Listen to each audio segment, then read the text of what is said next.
Bradford white water heaters are designed for reliable performance, but like all water heaters, they need regular maintenance to stay efficient and last longer. Over time, sediment and mineral buildup can cause serious problems. Look at this corroded tank with a visible leak at the bottom. Sediment accumulates at the bottom of the tank, as shown in these levels, from clean to heavily sedimented.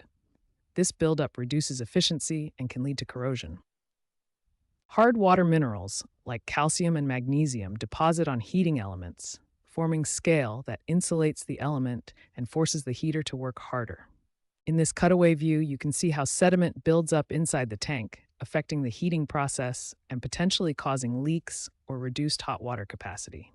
Draining your Bradford white water heater regularly, typically once a year, removes this sediment accumulation.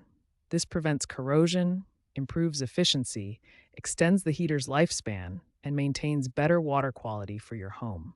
The first safety step is to turn off the power supply to the water heater at the breaker box. Locate the breaker that controls the water heater and switch it to the off position. Next, turn off the cold water supply valve that feeds into the water heater. Water heaters may have different types of valves. Some turn clockwise to close, others may have levers or handles. Hot water heaters store water at very high temperatures that can cause severe burns. Always allow the water to cool down for several hours before draining to avoid the risk of scalding. Remember, safety should always be your top priority when working with water heaters. Never rush these preparation steps. First, you'll need a garden hose to direct the water flow safely away from the heater. A bucket will help contain any initial water that might spill during the process. Pliers may be needed if the drain valve is stiff and requires extra turning force. A flathead screwdriver can help loosen any clamps or valves that are difficult to access. Prepare a suitable drain location, such as a floor drain or outside area, to handle the water flow. Familiarize yourself with different drain valve types that may be on your water heater. Begin by connecting the garden hose to the drain valve at the bottom of the water heater. Align the hose connector with the valve fitting. Once aligned, push the hose connector onto the valve and tighten by hand or with pliers if needed. Ensure the connection is secure to prevent leaks. Locate the drain valve, which may have a blue handle or require a screwdriver. Position yourself to direct the flow away from electrical components. Carefully open the drain valve. Watch for the initial gush of water mixed with sediment. The flow should be directed safely away from any nearby electrical outlets or panels. Observe any sediment or debris that flows out with the water. This buildup needs to be flushed out during the draining process. Different water heaters may have different valve types. Some require a screwdriver to turn, while others have handles. Always use the appropriate tool and turn slowly. Draining the tank completely can take some time due to sediment that has settled at the bottom. To expedite the drainage process, carefully open a hot water faucet in the house.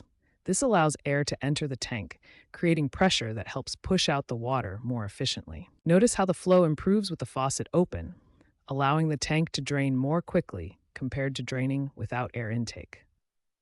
Once the tank is mostly drained, periodically turn the cold water supply on for a few seconds to stir up any remaining sediment, then allow it to drain again.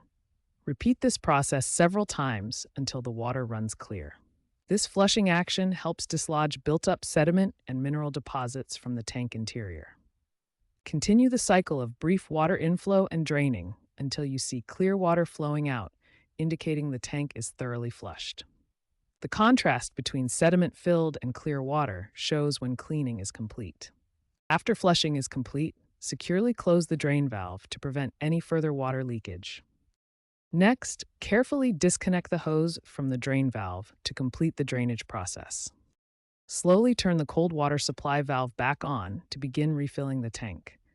Doing this gradually helps prevent airlock issues. Observe as water flows back into the tank.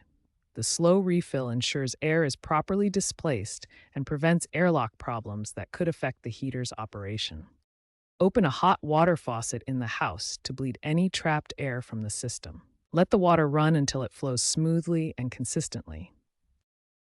Once all air is purged, turn the power back on at the breaker box. Explain that it may take some time for the water to heat up again. Remind viewers to check for leaks around the drain valve and connections.